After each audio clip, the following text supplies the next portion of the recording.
మాత కొండవీటి జ్యోతిర్మయ్య అమ్మ వారు వచ్చి మన ముందు వారి యొక్క అనుగ్రహ భాషణను అందించవలసిందిగా కోరుతున్నాం. శ్రీ నిరానంద నిశ్రేయసార్థ సాధకము సర్వకిల్మిషబాధకము సమగ్ర విజ్ఞానదము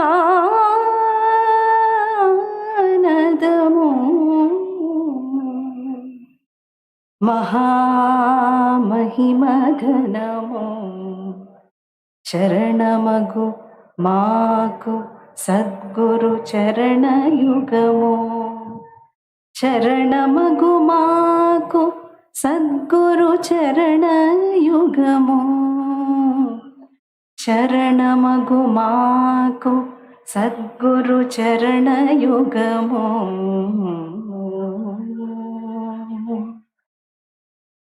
వేదికను అలంకరించిన పెద్దలు, పూజ్యులు, వారందరికీ కూడా నా పాద నమస్కారం.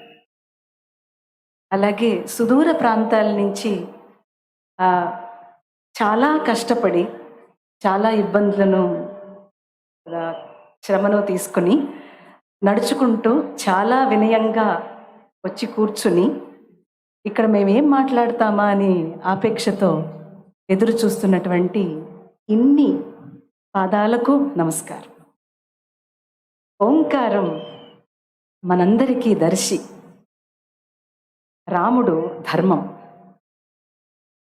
ఈ ధర్మం ప్రతి ఇంట పురుషుడుగా స్త్రీగా నడుస్తూ ఉంది. ముఖ్యంగా అమ్మ ధర్మం కాదు, ధర్మమే అమ్మ. ఈ తల్లి మనందరికీ కూడా భక్తిని నేర్పించటం, తద్వారా మన సనాతన ధర్మంలో ఉన్న శాస్త్రాన్ని చెప్పటం అనేది అక్కడి నుంచే ప్రథమ గురువుగా మనకు ఏర్పాటైంది. కానీ ఈరోజు స్త్రీమూర్తులు ఈ శాస్త్రం నేర్చుకోవటం, వేదం నేర్చుకోవటం నిషిద్ధంగా తలుస్తున్నారు. మన స్త్రీలు ఒక ఝాన్సీ లక్ష్మిగా ఉండాలి అని అంటే, ఒక జీజాబాయిగా ఉండాలి అని అంటే తప్పకుండా వేదాధ్యయనం ప్రతి ఇంటా స్త్రీ నేర్చుకుని తీరాలి. అప్పుడు మాత్రమే మనం అనుకుంటున్నటువంటి ఆలయాల్ని గవర్నమెంట్ చేతిలో ఉండకూడదన్నటువంటి విషయం కూలంకషంగా తల్లి నుంచి అందరూ నేర్చుకునేటువంటి అవకాశం ఉంది. అలాగే మన ఆడపిల్లల్ని చాలా ఇబ్బంది పెడుతూ లవ్ జిహాద్ పేరుతో ఎన్నో రకాలుగా మనకి కష్టాన్ని కలిగిస్తున్నటువంటి సందర్భం కూడా కనిపిస్తుంది. ఇది కూడా పోవాలి అని అంటే మన వేదంలో ఉన్నటువంటి మూలం, మన శాస్త్ర పద్ధతి, మన భాష, మన సంస్కృతి, సంప్రదాయం ఇత్యాదులన్నీ వేదమే మనకి మూలంగా చెప్తుంది కనుక అందరం కూడా చేయాల్సింది ఏంటనంటే ఆలోచించటం కాదు, ఆచరించటం ప్రారంభం చేద్దాం. మనందరికీ ఐకమత్యం అవసరం లేదు, ఏకత్వం కావాలి. ఎలా వస్తుంది ఏకత్వం? రామాయణాన్ని, భాగవతాన్ని నిరంతరం చదువుకుంటూ ఉంటే వస్తుంది అని చెప్తారు పరమగురువులు. ఎందువలన అనంటే మనమందరం పర్సనాలిటీ డెవలప్మెంట్ చేసుకుందాం అని ఓ కోర్సులు పెట్టి మరీ డబ్బులు ఇచ్చి మరీ నేర్చుకుంటాం. అది మనం నిరంతరం చదువుతున్న భాగవతము, రామాయణంలోనే ఉంది. అది పర్సనాలిటీ డెవలప్మెంట్ని అవి చదువుకుంటే పర్సనాలిటీ పోయి సోల్ లెవెల్లో ఉండేటువంటి ఆత్మస్థాయిలో పనిచేయటం అనేది జరుగుతుంది. అందుకోసం చదువుకోవాలి, పర్సనాలిటీ డెవలప్మెంట్ కోసం కాదు. ఇది చాలా లోతైనటువంటి విషయం. ఆత్మలుగా మనం ఉన్నాం, వ్యక్తులుగా లేం. వ్యక్తి సంస్కరణ కాదు, మన ఆత్మస్థాయిని పెంచుకోవడానికి ఆ గ్రంథాలు మనకు ఉన్నాయి. మన మూలాన్ని చెప్పడానికి అవి ఉన్నాయి. మనం ఏది చెయ్యాలో చెప్పడానికి ఉన్నాయి. మన వేదం ఎప్పుడు ఎక్కడ ఇది చెయ్యకూడదని చెప్పలా, ఏది చెయ్యాలో చెప్పింది. ఏది చెయ్యాలో తెలిస్తే చెయ్యకూడదేమో మనం చేయవలసిన అవసరం కూడా, అగత్యం కూడా ఉండదు. ఇది ఎలా రావాలి అనేదాన్ని ఒక 20 ఏళ్ల క్రితం నుంచి ఈ దేవాలయాల్ని ప్రభుత్వం చేతిలోంచి విముక్తి కావాలి అని అడుగుతూ వచ్చా. కానీ వాళ్ళందరూ కూడా గోడ మీద పిల్లివాటంలాగా అందరూ రకరకాలుగా మాట్లాడుతూ వచ్చారు. అది చాలా కాస్త బాధ అనిపించింది.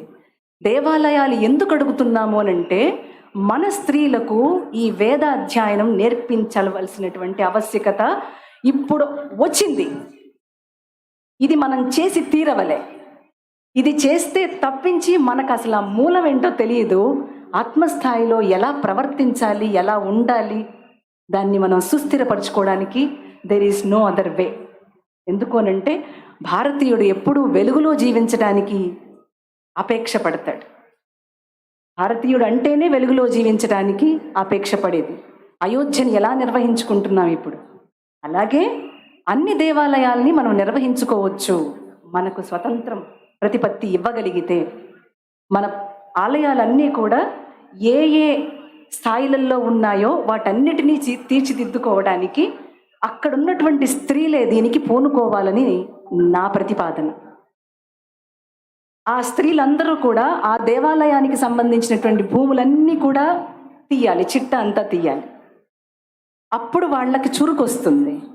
ఎక్కడెక్కడ ఏ ఉన్నాయో వాటి పట్ల మనం ఎలాంటి శ్రద్ధ వహించాలో, అసలు మనకున్నటువంటి శక్తి ఏంటో, మన సనాతన ధర్మం మూలమేంటో మన పిల్లలకి చెప్పే అవకాశం ఉంటుంది. ధర్మము అనగా ధరించున్నది. మనం ధరించితే అంటే మనం చేస్తూ ఉంటేనే ఉంటుంది తప్ప ఆలోచిస్తూ కూర్చుంటే ఏమీ రాదు. మనం ఆచరించటం మొదలు పెట్టాలి. ఎక్కడ ఆచరణ ఉంటుందో అక్కడ ఆశీస్సు ఉంటుంది. ఆధ్యాత్మం అంటే భగవంతుడిని నమ్మటం కాదు, భగవంతుడిని తెలియటం. ఇది ఎలా తెలుస్తుందయ్యా అనంటే, మన ఆడపిల్లలందరికీ కూడా ఇళ్లల్లో వేదాధ్యయనాన్ని చెప్పించాలని ఈ వేదిక మీద కూర్చున్నటువంటి మహానుభావులందరి పాదాలకి నమస్కారం చేసుకుంటూ తెలియజేస్తున్నాం. ఇది ఒక్కటి జరిగితే అసలు మన మూలం ఏమిటో అర్థమవుతుంది.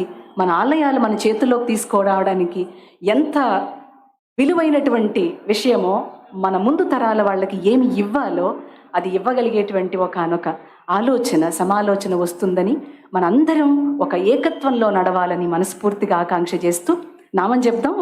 ఒక్క నిమిషం.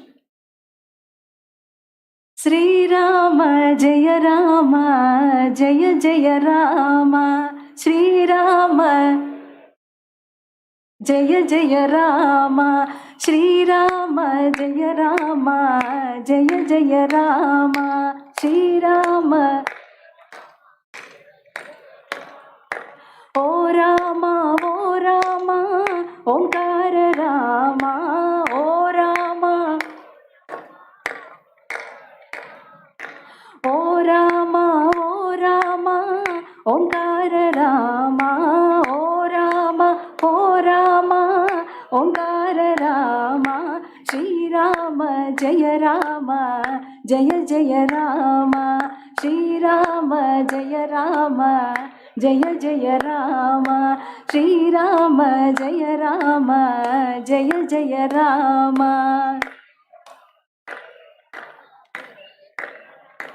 जय बोलो रामचंद्र प्रभु की, जय बोलो सीता माई की, जय बोलो लक्ष्मण स्वामी की, जय बोलो हनुमत स्वामी की, जय बोलो सनातन धर्म को, जय बोलो गौ माता की, जय बोलो भारत माता की।